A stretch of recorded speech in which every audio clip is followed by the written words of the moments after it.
Meanwhile काय झालं की वर्ष संपत आलं, परीक्षा त्यांच्या लागल्या, आमच्या लागल्या. मग एक्झाम आली, माझा काय संबंध आहे तुमची, काय केलेलंच नाही. ठीक आहे, आता ते एक्झाम तर द्यावं लागणार. EMFचा पेपर होता एक, इलेक्ट्रोमोटिव्ह फोर्स काय त्याच्या बरोबर आहे? येस, नाही बरोबर, इलेक्ट्रोमॅग्नेटिक फोर्स का जे काय असेल ते वाटेवर तो पेपर होता. ड्रॉइंग हॉलमध्ये आमची सिटिंग अरेंजमेंट असायची एक्झामची. मग मी त्याच्या आधीचे 1-2 पेपरला ना मी लवकर बाहेर आलो होतो, काय करणार तरी काय.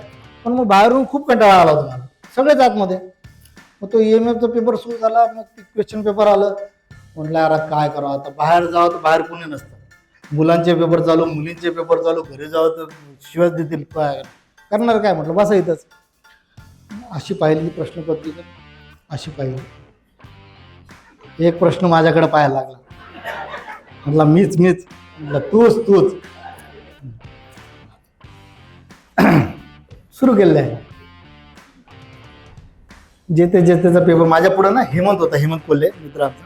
हेमे माझ्या समोर होता. म्हटलं आता हेमाला काय विचारावं, हेमाला त्याचे 40चे पडले.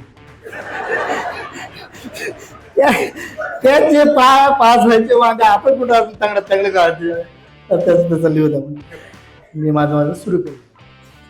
हेमाला तेवढंच बरं, राजा डिस्टर्ब करत नाही. हेमाला लिहायला लागला कस तरी इकडे तिकडे. 1-1.5 तास झाला असेल भैया, 1.5 तास लिहिलं असेल भैया. 1.5-2 तास लिहिल्यानंतर ना मी उठलो. मॅडम होत्या, म्हटलं मॅडम सप्लिमेंट. अख्खा ड्रॉइंग हॉल हसायला लागला माहिती, अख्खा ड्रॉइंग हॉल हसायला लागला. मॅडमला शंका आली, मॅडम माझ्यापाशी आली, बघू हा भरलंय. मग त्यांनी मला दिली सप्लिमेंट, तशी देत नव्हते ते, भरलंय की नाही पाहायला. भरलंय, मी परत लिहायला लागलो. हे मॅ राजा दाखव ना.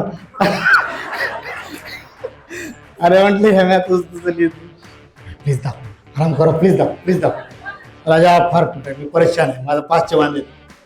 म्हटलं हे मॅ तुझं लिहि, तर समोर कोणाला विचार, माझ्या नादी लागू नको, मला माझं लिहू दे प्लीज राजा, आराम करत दाखवून द्या. तुला पुढच्या पेपरला दाखव, मला हा कपटवतो. अरे म्हणलं तू पुढच्या पेपरला काय दाखवलं, किती दाखवणार, मी लिहिलं काय.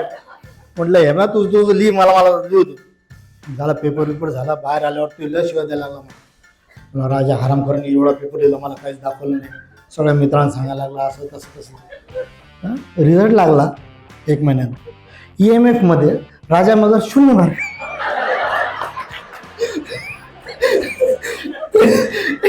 ह्याला परत आला, माझे पायच पकडले. म्हणला राजा बरं जा, मला दाखवलं. अरे मग तू लिहिलं काय म्हणला. अरे म्हटलं मी बाहेर जाऊन काय करणार होतो, मला बोर होत होतं. पोरी आतमध्ये सगळे एक्झाम, बाहेर जाऊन काय करणार.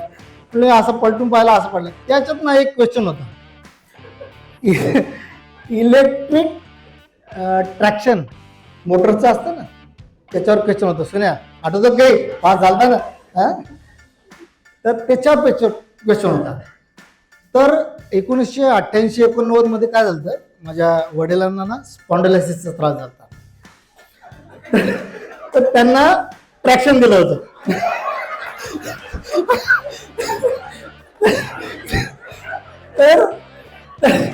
तर त्या ट्रॅक्शनच्या काळात ना त्यांना वर्षभर बराच त्रास झाला होता.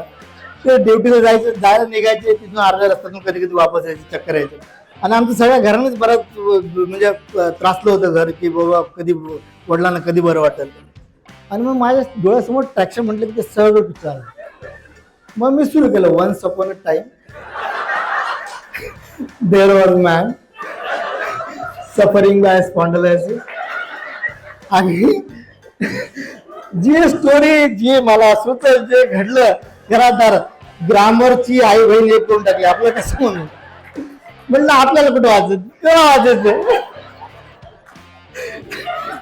मग त्या स्पॉन्डिलायसिस वर मी इतकी स्टोरी, की बाबा घरात मग कसा त्रास होतो, त्या माणसाला काय त्रास होतो, डॉक्टर काय म्हटले, कसं म्हटले. मग अरे म्हटलं हे चांगलं यार, फुल टाइम बसायला म्हटलं.